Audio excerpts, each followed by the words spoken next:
American Psycho, Dexter.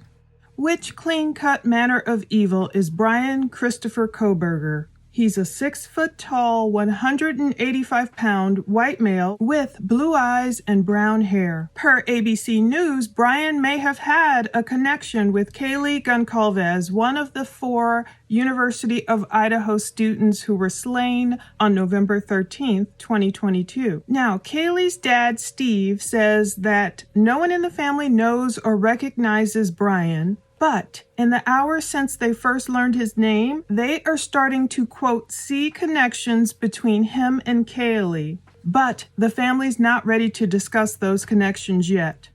Could this be the same guy who went out on a date with Kaylee while she was on a break from her long-term ex-boyfriend Jack? The Goncalves family has done an interview with YouTube creator Chronicles of Olivia coming January 5th. But in that interview, they told Kohberger. Olivia that Kaylee had a date with some guy who called her out of her name, called her a bitch, and told her, go make me some quesadillas. And Kaylee was so offended by that term that she ended the date. And she immediately waxed nostalgic for the days of being with Jack, a kind-hearted man. Is Bryan connected to Kaylee in some other way? On the day of Bryan's arrest, Friday, December 30th, 2022, the 28-year-old man allegedly already began playing some kind of sick sociopathic games with cops, reminiscent of a savant-like Hannibal Lecter or something. When the quadruple homicide suspect was in custody, Bryan asked if anyone else was arrested. He also had a quiet, blank stare. So is there really a Dylan Klebold to his Eric Harris still running around loose somewhere in Idaho? Or is this PhD candidate in criminology playing mind games with the public that he has terrorized enough? One DoorDash worker was in tears with relief upon hearing of his arrest. Bryan Kohberger. According to police in Moscow, they believe Bryan had no accomplice whatsoever in the tragedy.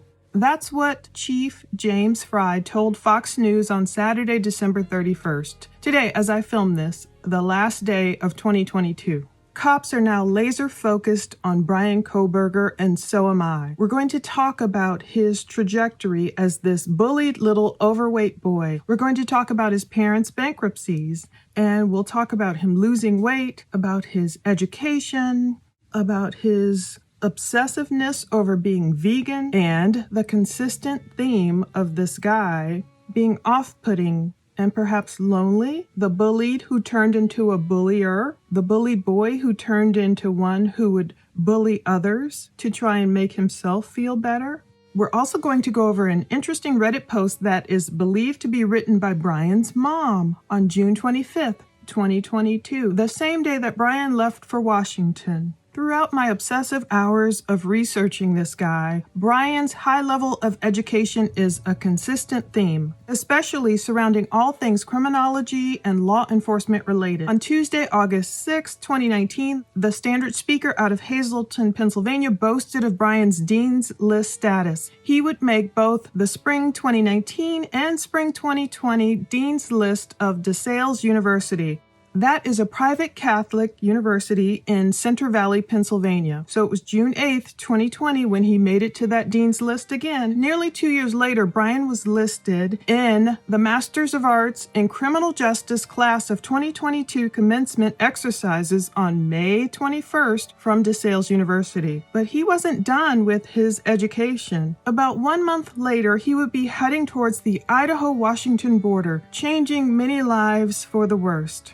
I wonder what made him set his sights on Washington. Was Bryan strictly interested in Washington State University? What was his attraction to their PhD program? Had he already begun stalking Kaylee out, or had he been in touch with her at all before he even moved to Washington or the Idaho region? These are questions that will likely be answered over the next few years if this thing does indeed go to trial. By August 21st, 2022, Bryan had a minor traffic infraction, failing to use his seatbelt in Idaho. Isn't it strange how simple little acts of disobedience, such as failing to use your seatbelt, can sometimes be indicative of a larger fractured personality? At least in this case it would be. Less than 3 months later, 4 University of Idaho students would be slain, most likely at the hands of Bryan. So if Bryan did it, why? Most people keep going on and on about this guy's mind. The Daily Beast says that Bryan even took courses from a famed forensic psychologist, Catherine Ramsland. She's written books like How to Catch a Killer, The Psychology of Death Investigations, and The Mind of a Murderer. And may I just stop right here to say that no one in Bryan's orbit, none of his teachers, his parents, his family, his siblings, friends, no one should be harassed or bullied or doxxed or anything. Just because they had this man in their orbit does not mean they had any clue of what he did allegedly at the 1122 King Road house. But if Bryan is found guilty, Kohberger's name will join the ranks of infamous guys like Chris Watts, Dahmer, Bundy, Manson, all those other Netflix-centered monsters who tend to go by one name. So as it stands today, we're thinking he probably didn't just chance upon the women in the 1122 King Road house and notice how beautiful they are. Perhaps their paths really did cross somewhere in that mid-sized town. Was it at a vegan restaurant? Was it at the corner club? Was it somewhere else that we don't know about yet? It seems like he really did know one of the victims in real life, Kaylee, but we don't know how. So it wasn't necessarily some drug-induced sudden attack against virtual strangers. Perhaps, like the maniacal killers of Columbine High School, Bryan must have used his bullying and perceived slights in life to fuel his anger and began to methodically practice how he would demolish his foes. That's the way it seems when folks uncovered Bryan's research project for DeSales University, where he asked criminals how they approach their victims or targets. He wanted to know how they prepared for their crimes. He wanted to know how they traveled to the location, how they entered the location of the crime. He even asked, quote, "Did you struggle with or fight the victim?" Was this research project something that was first on paper or online, and in his mind, what kind of responses did he get? Did he learn a lot from successful murderers on what to do and what not to do? Just like the perpetrators of the horrific Columbine tragedy, they mulled on it and practiced it and talked about it. They even made videos about their crime. Thankfully, everything they wanted to do, the hundreds of people that could have been taken out weren't in that case. DeSales University did confirm that Bryan received his bachelor's degree there in 2020, and he completed his graduate studies in June 2022. Northampton Community College also confirmed to the Daily Beast that Bryan graduated in 2018 as a psychology major in Albrightsville, Pennsylvania, where he's from. It's in the famous Poconos region. So this guy apparently thinks a lot about psychology, the law, and law enforcement, and criminology, but seemingly not as a means of getting justice for those who are wronged. It seems as though Bryan were studying it as if it were a game he was playing, something that he would one day enact upon others. Bryan, as a bullied kid, would eventually grow up to bully others. He was a bullied, overweight young boy, and he transitioned into a thinner, angrier, educated criminologist type person. And I'm wondering, how lonely was he? Some of his classmates are going to speak about some insulting comment Bryan made, and perhaps that made him a little bit lonelier. That's what his mom feared as Bryan traveled from the East Coast by himself, knowing no one in the world out there, alone. Did he pine away in his lonely Steptoe Village apartments, having super FOMO, scrolling through these gorgeous photos of all the victims and all of their activities and their parties and their fun? Did he realize these gorgeous women were ones he could never possess? Did he blow his one shot with Kaylee? Did she see through his evil immediately and cut off any relationship or chance of a relationship with her? Did he view the handsome, kind, funny, tall, lovely guy like Ethan as a guy he could never be? And is that why he took Ethan out as well?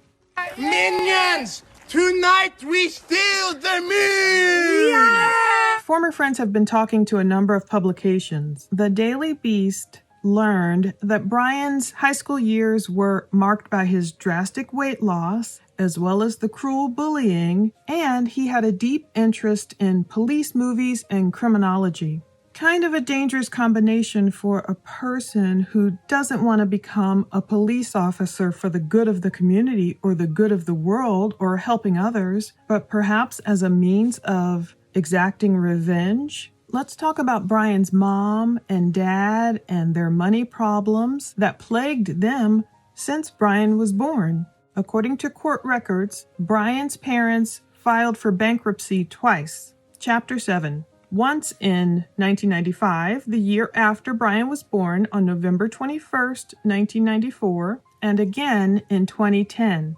I can't help but think of that date, November 21st.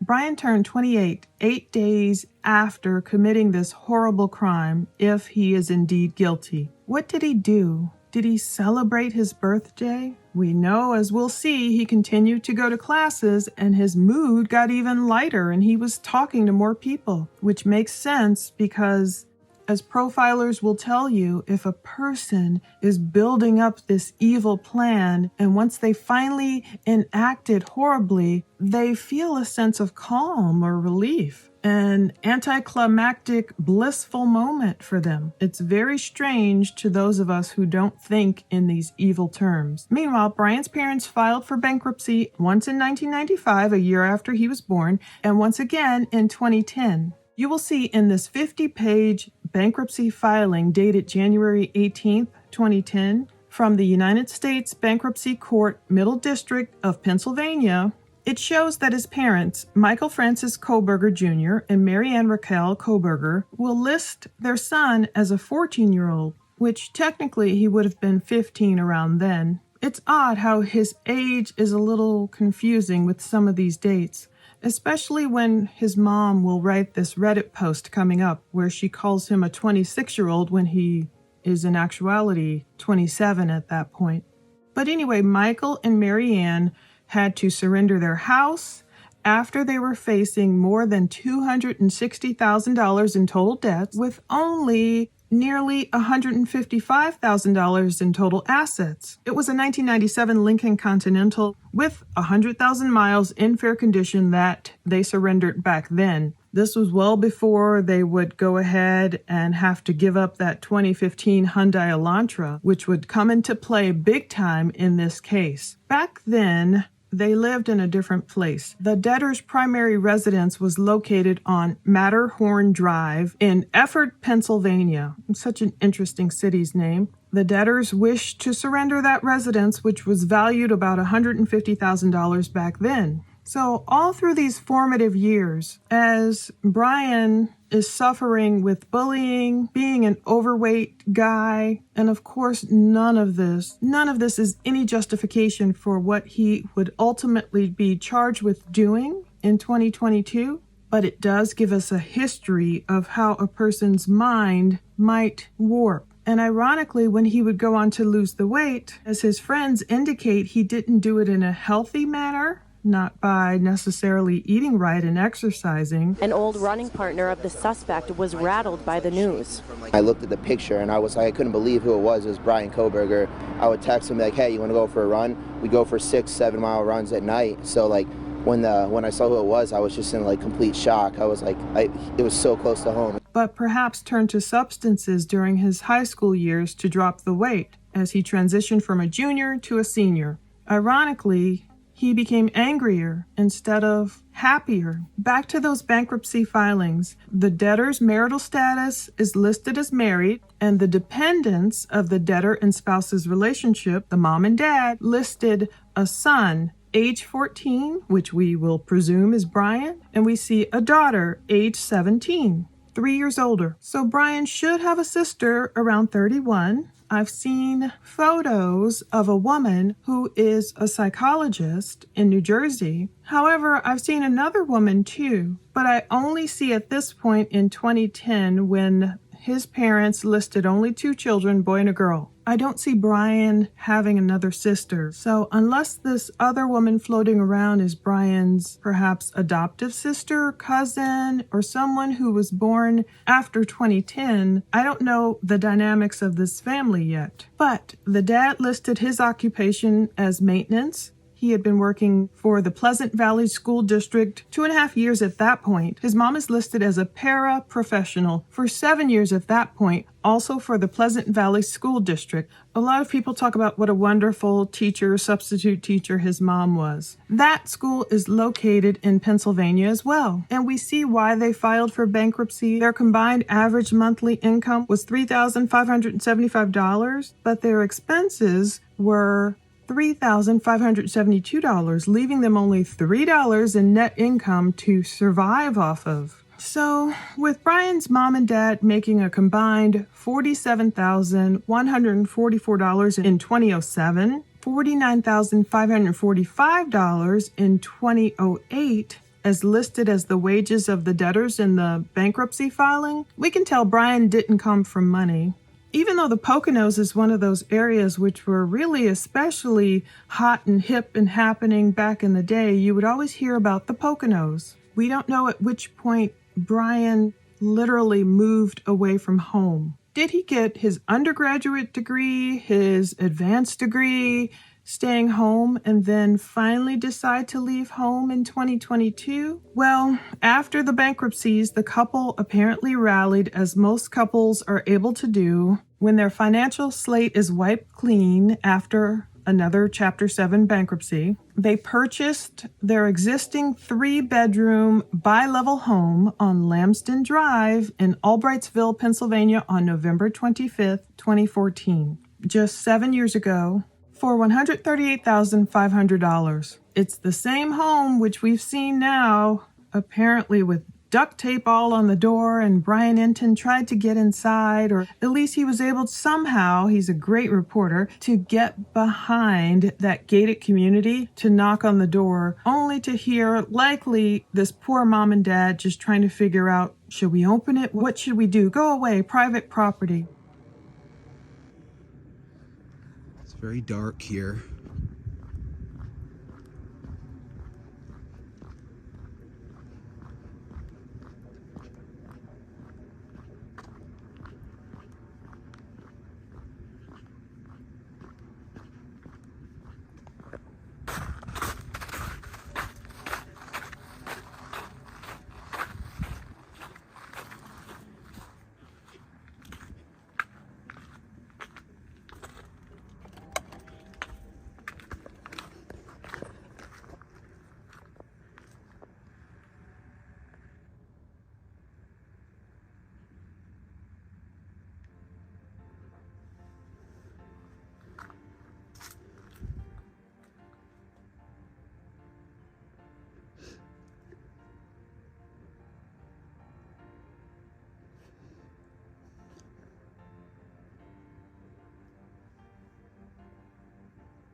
You can't help but feel sorry for parents who get embroiled in situations like this, unbeknownst to them. Not like Roberta Laundrie, who apparently offered to bring Bryan Laundrie allegedly a shovel to help him dispose of Gabby Petito. She's not going to get much sympathy from many people, and if those reports are true, she will probably be facing some jail time. But back to this criminal, Bryan. One of his friends, Nick McLaughlin, he's 26. He was friends with Bryan in high school and vocational school, and he called Bryan a down-to-earth guy who was overweight at the end of his junior year. But at the start of his senior year, Bryan was, quote, thinner than a rail and turned aggressive, according to Nick. He picked up a new hobby, taking boxing classes. But Nick said He always wanted to fight somebody. Bryan was apparently bullying people. Nick said, "We started cutting him off from our friend group because he was 100% a different person." But Nick had no idea what might have contributed to the change that summer. But if you've seen the TikToks from another friend, she will describe how Bryan tricked her into driving around the city looking for harsh substances. Okay, I don't have many followers, so I'm not sure who this is going to reach out to, but regarding the case of the 4 Idaho students that were slain and the arrest that was made, I used to be friends with BRYAN KOHBERGER during my middle and high school years. And then before anyone comes at me and says that I'm just running for clout, I'm not. I have pictures that I will show you. I have screenshots that I will show you. I have yearbook pictures that I show you. I went to school with the kid. I was friends with him. I wouldn't make something like this up. I am just in absolute shock right now. I was heading to lunch when my mom called me, and immediately I knew something was off because I have the type of family that we don't call each other. So if someone does call someone, we know something's bad. She called me and asked me about the murders. I didn't know where she was going with it until she said that it was BRYAN KOHBERGER, and naturally I freaked out and called about 8 of my friends. My brother was really good friends with him. My other friend, really good friends with him. I'm gonna have a picture of him with him on the green screen as well. I'm shaking still, but anyway, let me show you. This is the one I was talking about. It's his wife. That's me. This was back in 2017. Obviously that's Bryan. Still has the dead face, that it's the eyes, I don't know. But when I spoke to him back in 2017, he was clean.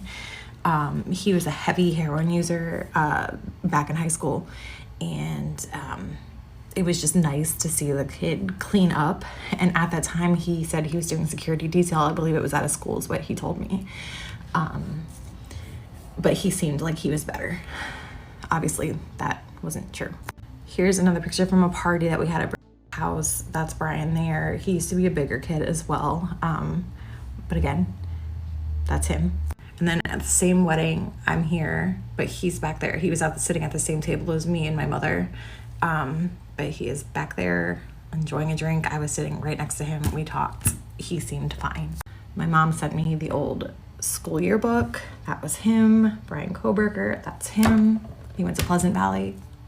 Graduated with, I think, my friend a year younger than me. This is when he nonchalantly decided to make me drive him around the Poconos for heroin, and I had no idea. I thought I was just doing a nice deed because he needed something, and it turns out that he was getting heroin. Sorry, my voice is shaking. I might make a part 2. I probably have to. I don't have a 6-minute feature. I only have a 3-minute feature. I also talk really fast, so I'm sorry. More on this. I don't really know what to say in this situation because it's so crazy. I'm not trying to put any names out there. I'm not trying to get my friends involved, but it's crazy when you sit there and you realize that the person that was in your parents' home, in your friend's home, you were in their car, you were in his house. I knew his mom. She was a substitute teacher at Pleasant Valley. It's crazy to think that. I don't know. It's. Again, he obviously no longer has a Facebook, but they still allow you to filter old messages. Here's something. I invited him to a party back in 2014. He seemed fine. It's crazy just what can switch in someone's brain. Again, after the whole heroin incident, I didn't know that he was literally making me drive to get him heroin until he told me. So I messaged him a pretty rotten message just because I was pissed. I didn't know there was heroin in my car. But this was, again, 2013. I was 2 years, graduated from high school. He then said he was in rehab. He would randomly message me after that. This is him mentioning he wanted to study criminal justice. again, in 2013, he was already hoping to do that, and that obviously fell through because he said he went to rehab. But apparently he went back at it, and then in 2017, that's when it seemed like everything was fine and he was doing great for himself. So it's kind of crazy that this.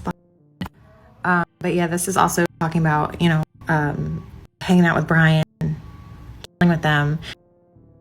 Said they're like not friends anymore, and this happened a lot because of what he was doing, his addiction, and he had some anger issues. I know he did kickboxing to kind of help with that, but again, I wish I had more pictures. I'm sure I have plenty from my MySpace days, but for some reason I cannot get into my MySpace. When I click to search, it just gives me like broken photos. I'm sure I had more pictures with him because, again, I fought with him. We hiked the mountain by my parents' house together. I mentioned that in one of the messages I had with him.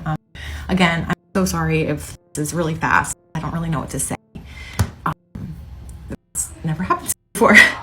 I really didn't have old friend of a murderer on my 2022 bingo. So, yeah. So someone had commented and said that, what does something that you knew about him 5 to 10 years ago have to do with anything? The point of the matter is the police want anyone who knew him to reach out to try to get an idea of who he was, regardless of if it was 5 to 10 years ago or 3 minutes ago. Like, they want to know. They want to be able to piece it together. And even if it doesn't really help them because it's that long ago, at the end of the day, I knew him. I was friends with him. And I'm not trying to turn this into a whole, I knew him. Oh my God. Nothing like that. I want to be able to get my statement across. I want to be able to show my story, tell my story. I want my friends to be able to tell my story. I want my brother to, my mom to, which, by the way, my mom and my brother both had called the tip line and gave them their statements. I have a whole freaking novel typed out in my freaking email with the screenshots, which are like 25, by the way. I just want to be able to make sure that I don't know how to explain it. I just want to be able to make sure that I can convey what I know. If it helps or if it doesn't. At the end of the day, there were 4 victims who were brutally murdered. Their families, their friends, they want answers. And I have answers. Maybe not of why he did it, but I know who he was. And I just want to be able to, I don't know. And then someone else said I might get subpoenaed because of the video. Send me a subpoena, I'll make my statement. I'll look him dead in the eye and tell him what a piece of shit he is. You can rot in hell. And then, is it only these 4 people that he killed? I don't know. At the end of the day, it's terrifying, and I'm gonna need more than melatonin to sleep tonight. Definitely. Because, you know, thankful I invited him to a party in 2014. He's like, you know, I love you guys. Always will, you know, even if we stop talking one day. That scares me for some reason. It should put me at peace. It should put me at ease, but I don't know. It doesn't. I don't know. If it were around the same time, now we know how Bryan likely lost his weight and how this contributed to his worsening personality. It's a toxic combination. You have an overweight kid, grew up in middle school, apparently almost all of high school, overweight, bullied, not treated nicely by some people. He loses the weight, perhaps turns to substances to try and change himself, but it's not a healthy thing to do. And he comes back acting meaner, more aggressive, bullying, and trying to get women the wrong way. Nick said he and Bryan would spend half the day at Pleasant Valley High School before they headed over to Monroe County's Vocational School. They took classes related to heating and air conditioning work. That made me wonder why there was an HVAC truck allegedly outside of 1122 King Road. I wonder if they were able to surmise anything from that. But Nick said Bryan also took criminal justice courses to potentially become a police officer. But Nick said their friendship ended when Bryan started hitting on Nick's girlfriend. Nick said he was like reaching out to her saying, I can get us a bottle and we can hang out tonight. So that shows you a little something about his personality. Bryan was big and bullied. He loses the weight, probably gets on substances. And of course, that doesn't turn everyone into this mean monster that Bryan reportedly became, but he lost the weight and maybe he thought, maybe I can get some girls now, ones that perhaps I couldn't get before. But then he tries to get his buddy Nick's girl. A different high school friend, Thomas Arntz, recalled Bryan as a bully who would point out his friend's flaws and insecurities in order to distract from his own struggles with his weight, which is a pretty sad thing to do. I hate it when people do that, make fun of another person's looks or hair or weight or feet or just whatever you can think of, whatever their insecurity is, as a way to try and make themselves higher when it really only makes them look lower. Thomas said, Bryan did that to me all the time. He would go after my intelligence. He would basically insinuate that I'm kind of slow-witted and that I'm forgetful and that I lack the intelligence to be his friend. So what else do we know about this man on the last day of 2022, who, as a 14 or 15-year-old, his parents had been filing for their second bankruptcy. He lost one home, apparently at some point moved into another. The man who was called pretty OCD by his aunt and insisting that his aunt and uncle buy new pans that had never been used to cook meat out of because he was now this perfect vegan whose life was also apparently ransacked by hard drug use? We don't know, but I figured substances had to be involved here somewhere. Will any of these sinister scenarios that are playing out on 4chan and on Twitter, the stuff of horror movies, will they play out in trial? I don't even want to mention them to think of any of some of this gruesome stuff being true. It's gruesome enough what we know happened. Chances are this guy Bryan won't be pleading guilty or confessing anytime soon. He'll probably draw this thing out to the bitter end. So Bryan was arraigned Friday morning in Pennsylvania. I wish we could have seen that before any of us kind of really knew what was happening. He's being held without bail, but what we know so far is that Bryan intends to waive extradition in order to get back to Idaho pretty quickly. Let's hope he doesn't pull a Letitia Stalk and escape during transport. That's a long drive, like 2,500 miles, if they don't put him on a plane with an air marshal. I don't know. But the Monroe County Chief Public Defender, Jason Labar, said in a statement to CNN on Saturday that Mr. Kohberger is eager to be exonerated of these charges and looks forward to resolving these matters as promptly as possible. Of course, lawyers speak. But he also says that his client is doing relatively well under the circumstances. Now, your client is highly educated, very intelligent. He has to appreciate the seriousness of what is happening right now. Oh, absolutely. He is very intelligent. In my hour conversation with him, that comes off. I can tell that. And he understands where we are right now. Have you spoken to his family at all? Their reaction here in northeastern Pennsylvania? I have spoken to his family last night. They have my cell phone number now, so they contacted me last night. I spoke to them for approximately 15 to 20 minutes. They're also very shocked, out of character for Bryan. They're really in awe over everything that's going on. Attorney Labar also told CNN that Bryan had gotten back to Pennsylvania around December 17th to celebrate the holidays with his family. That's one thing that's cunning about him, in my opinion. November 13th, the horrible crime happens. December 17th, he arrives back in Pennsylvania. He was smart enough as a criminal to wait to leave town, taking classes, finishing his studies, leaving around the time everyone else did. So Bryan didn't call attention to himself by getting the heck out of Dodge the morning of November 13th, right after the crime. He wasn't packing his boxes November 14th, that Monday, and calling attention to himself like, I gotta get out of here. Labar said his father actually went out to Idaho and they drove home together. Now, of course, some people are making a lot of that statement. How could his father not know? How could his father not recognize anything? We don't know what Bryan hid from his family. Even his friends, the ones that talk about Bryan's poor attitude, some of them never guessed he would do something this heinous and horrible that he's been accused of doing. But Bryan's white Hyundai Elantra, apparently it was a 2015, it was found at his parents' house, and that's where authorities found Bryan Friday.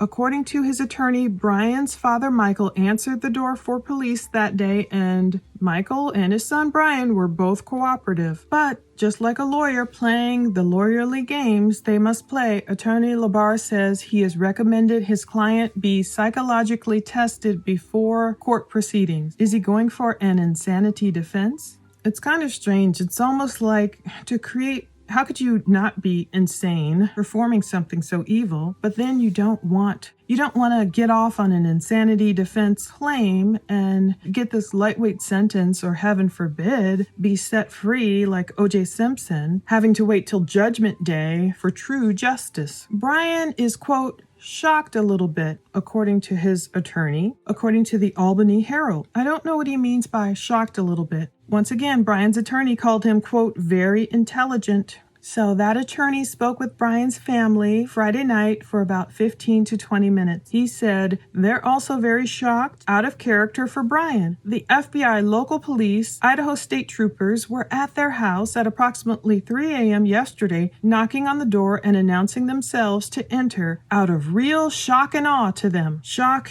and awe. Sounds like a guy from his Bush era. Shock and awe. So I guess the cops didn't take a battering ram and bust down the door, but I wonder if that door is really broken, or was it just covered with glass from the prying, intrusive, long lenses of photographers. But let's talk about that Reddit post. It was Saturday, June 25th, 2022, where a person wrote, "Hello friends, today my 26-year-old son left for Washington State to begin his doctorate in criminology. We live in Pennsylvania. I probably won't be submitting many designs in the next few days because I will be too busy crying. I will see you all soon. Hearts." Many people think this was from Bryan's mom, and it was some kind of Reddit group about some kind of home design decor app or something. But did she mean 27-year-old son, soon to turn 28? Someone replied, trying to make her feel better. They said, "Washington is great. We'll take good care of him. Huge heat wave is happening right now." The mom wrote, "Thank you so much for saying that to me. My son will be in Pullman in the eastern part of the state, quite close to the Idaho border. He knows absolutely no one, and we have no family there. I worry about him being lonely, so your message made me feel better." So indeed, Bryan was a resident of Pullman, Washington. It's a city that's about 9 miles away from the 1122 King Road house. And his apartment and his office on the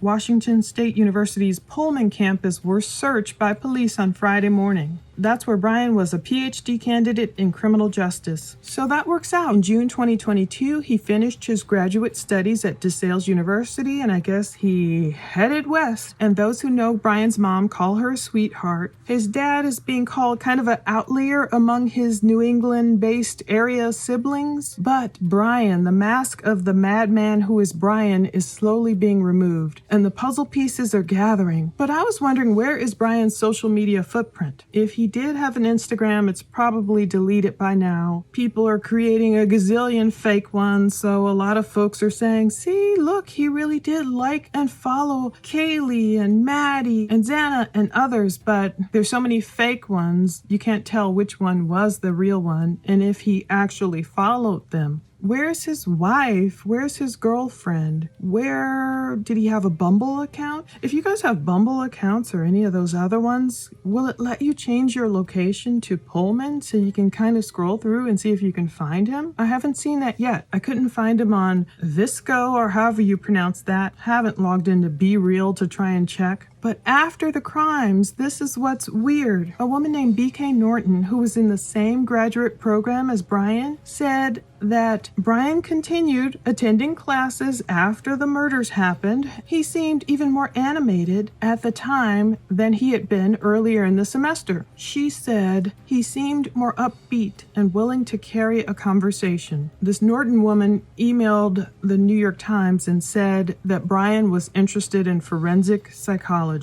But this is where he went wrong, apparently, in trying to gain friends. Mrs. Norton said that Bryan's quiet, intense demeanor had made people uncomfortable, and he had made comments against LGBTQ people. I don't know exactly what he said, but she said he sort of creeped people out because he stared and didn't talk much. That would be pretty creepy. But when he did, it was very intelligent, and he needed everyone to know he was smart. He was that type, not only smart, but wanting everyone to know, oh, look at how smart I am. Andrew Chua, a graduate student who lived in the same building as Bryan, said he briefly met him in August or September. The two spoke about their degrees, where they were from, and Bryan had appeared to be excited to continue his studies. Andrew said that Bryan was really passionate about what he was doing.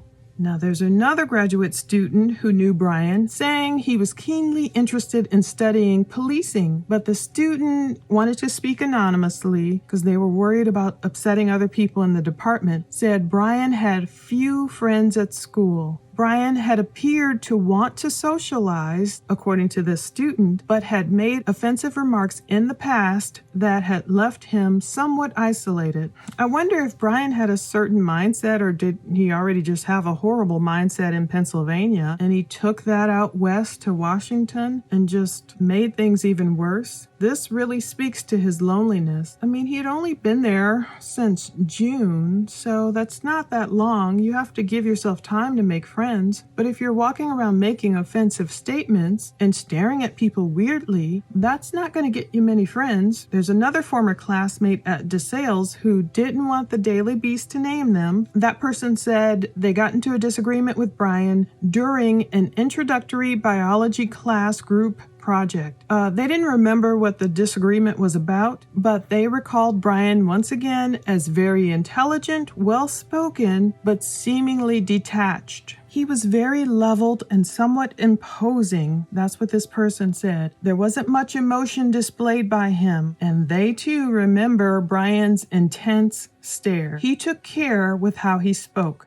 Many of us have seen the TikToks from Casey. Casey Arntz went to school with Bryan at Pleasant Valley High School. She said he was known to have a temper. He did do kickboxing, possibly as a way to just get out his anger. And she said his mother sometimes worked as a substitute teacher at the high school. So I wonder if that too, with, when your mom's a sub at the same school where you go, Bryan's overweight, his dad maybe at the same school. This can be a perfect storm, a concoction, being bullied, being teased. If a person doesn't learn how to navigate that and rise above, which of course is easier said than done, but we can't use their insults as fuel to harm others. It seems like Bryan didn't learn that lesson. The 29-year-old Casey said she used to hang out with Bryan as part of a group. They once hiked a mountain near her parents' house, and she hadn't seen him in 5 years since a friend's wedding in 2017. Her brother apparently was also friends with Bryan, but he cut off that friendship because of the incessant bullying. Indeed, who would want to be friends with a bully who's putting them down all the time? Her brother said that Bryan's dad, a maintenance worker, and his mom, a substitute teacher, were, quote, genuinely kind people.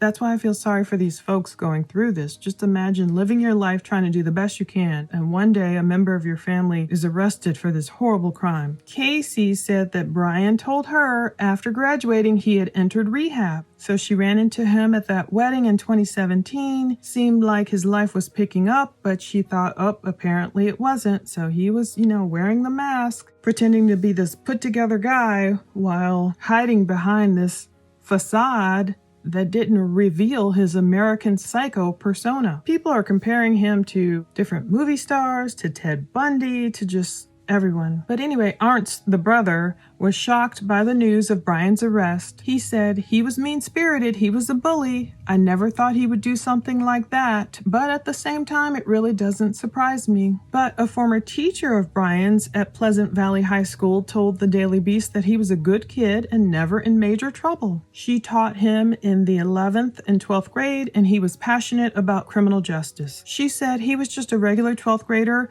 had a few friends, was a good student. I thought he would become a police officer or correctional officer. He liked to watch movies about police and ask me the next day if I'd seen it. It was more than a hobby for him. He was always asking questions. She just feels sick over the stuff Bryan has done, and she wonders if she could have done more for him. She wonders if she could have done something to prevent him from going down that dark path. She said he liked school. He got good grades. He did well at vocational tech, I guess. Had friends and planned to go to school for criminal justice. He had his life in order. And another anonymous high school class classmate, who didn't want to be named, said about Bryan, "I remember he was very quiet and shy. A lot of people made fun of him. I don't know if it was because he was quiet or shy or how heavy he was, but you could tell he was a smart, organized student, like all A's and really to the point." And can we just mention how damaging it is to bully people or even coarse joking? I hate it. The Bible calls it don't even perform coarse joking. Some people can take it, others can't. And again, that's no excuse. But some people take it really lightly, especially if you've grown up in a household sometimes full of boys where they might be used to the rough and tumble insults, and you never know how it's going to affect a person. But Bryan even made it to the newspaper as a guy who was working as a security officer with the Pleasant Valley School District. Isn't that ironic? And in 2018, he actually helped another officer save a person's life. He went and grabbed a defibrillator and helped this person who was having an asthma attack. So he was kind of following in his parents' footsteps in a way by working for the Pleasant Valley School District. His dad, once again, Michael Kohlberger Jr., well, he was approved for the position of maintenance worker December 4th, 2006, for an hourly wage per the school district meeting notes of that year. June 30th, 2019, that was Bryan's dad's effective date of retirement. I think his parents are both in their 60s by now. Imagine being in your 60s, ready just to enjoy your retirement, and this is what happens. His mom, Mary Ann, was listed as being approved for retirement in the minutes of the meeting on April 9th, 2020. Indeed, we do see in the September 2020-2021 issue of the Pleasant Valley Intermediate School, we would like to wish a fond farewell to the staff members here at PVI that retired at the end of the last school year. We will miss you all, Miss Mary Ann Kohlberger, paraprofessional. It seems like they dedicated their lives to working hard, raising a family, had some bankruptcy missteps on the way. Which ones of us haven't had financial issues and mismanaged money in the past? But thank God the windows of heaven are open now. Just imagine, I feel sorry for his family because sometimes the wrath of people gets focused on the family when it shouldn't. We will see what they say, how this moves forward, what happens with this case. Isaiah 43:19, "See, I am doing a new thing. Now it springs up. Do you not perceive it? I am making a way in the wilderness and streams in the wasteland." So I'm glad cops got their man. Thank God. It seems like he worked alone. Unfortunately, it won't bring the victims back, but let's hope it brings them some justice. Thank you all for watching all throughout 2022, and those of you who have been with me for years, thank you. Let's all pray for a blessed 2023 as we move forward. Take care.